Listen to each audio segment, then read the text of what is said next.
ဒါကြတော့ဟိုတယ်အဲ့နေကိုနေတဲ့အခန်းလေးမြင်နေရတဲ့ view လေးတွေပေါ့နော်အရင် Asian နဲ့ဒီလားရန်ဟိုဘယ်လိုပြောမလဲ Asian နဲ့ဒါကညစာပါရှင် buffet ပေါ့နော်ကြိုက်တာစားနေပြီးတော့ဒီဟာကျတော့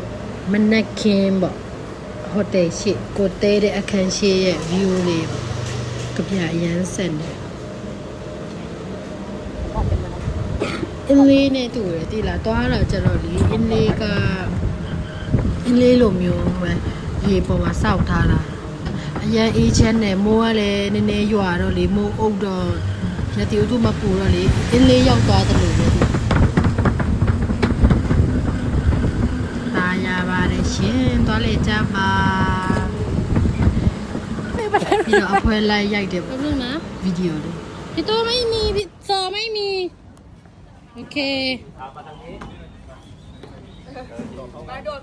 โอเค1 2 3กินဆော့ကိုလည်းရှိရတယ်ဒီလားအများကြီးပဲကိုတော့ဒါပဲဆော့ခဲ့တယ်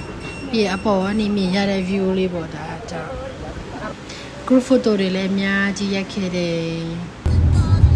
ပြီးဖယားဟိုတော့ဖူးမယ်ပေါ့နော်ကိုတည်းကဖယားတော့ဖူးမယ်ဒါလမ်းပေါ်ရှုခင်းလေးပါဖယားတော့ဖူးတဲ့လမ်းမှာတငယ်ချင်းတွေနဲ့ဝင်တွေ့ခဲ့တယ်ပေါ့နော်ဒီနေရာထိုင်းလူမျိုးတွေတော်တော်လာကြတယ်နွားတွေဝက်တွေကြီးဖို့လေဝက်တွေလည်းအရင်ချစ်ဖို့ကောင်းတယ်ရေးဒီအစင်းလိုမျိုးဖြစ်နေရတယ်လားအကောင်တွေအစုံပဲဒီနေရာအရင်တော့ရှင်သေးလည်းရှိရတယ်လားဘုန်းကြီးကိုကိုက်လို့သူတို့ကမထားတော့ဘူး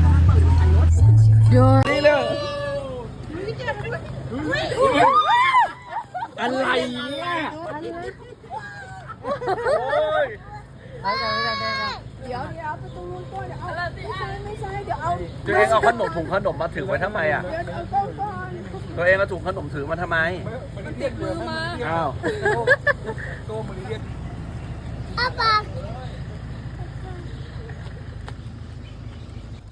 นั่นไงก็ต้องหนู มาไปไหน ทำไมจะมาตามป๊าป๊า ก็นั่นแหละดิชอบจะจับมันจะเอามือบังตาปากมองไม่เห็นซาเลยลองนี้แล้วใจลองนี้กินเลยฮะลองนี้เดี๋ยวจะหมดซะก่อน